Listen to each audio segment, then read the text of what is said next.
Hello students, আশা করি প্রত্যেকে খুব ভালো আছো, সুস্থ আছো এবং নিজের প্রিপারেশনটাকে সঠিকভাবে করছো, সঠিক রিদমে করছো। একটা ইম্পর্টেন্ট আপডেট ছিল, তোমরা প্রত্যেকেই জানো বা জানতে বলতে পারো।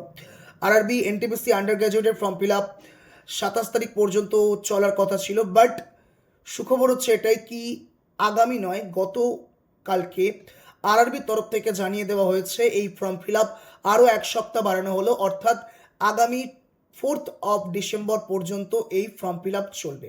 অর্থাৎ প্রত্যেকে যারা যারা এখনও ফর্ম ফিল আপ করনি প্রত্যেককে বলবো যে ফর্মটা ফিল আপ করে নেওয়ার জন্য। যারা যারা উচ্চ মাধ্যমিক পাস করে গেছো তারা প্রত্যেকেই ফর্মটা ফিল আপ করতে পারবে, অর্থাৎ নির্ভয়ে সঠিক ডকুমেন্টস নিয়ে গিয়ে যে কোনো সাইবার ক্যাফে থেকে বা নিজস্ব ডেস্কটপ বা ল্যাপটপ থেকে অবশ্যই ফর্মটা ফিল আপ করে নাও। এবং শুধুমাত্র ফর্মটা ফিল আপ করলে হবে না, সঠিকভাবে করবে। যদিও সংশোধনের একবার সুযোগ অবশ্যই করে রেলওয়ে দেবে, বাট সেই সংশোধন করতে গেলে কিন্তু টাকা লাগবে। সুতরাং একবার করো, ভালোভাবে করো। অ্যান্ড শুধুমাত্র ফর্ম ফিল আপ করলে চলবে না, এর সঙ্গে সঙ্গে প্রিপারেশন নিতে হবে।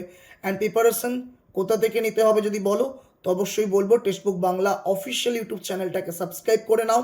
সঠিকভাবে কোয়ালিটি এডুকেশন তুমি এই জায়গাতে পাবে, কোনো আপোষ নয়। সঠিক education, quality education means textbook Bangla. All the very best.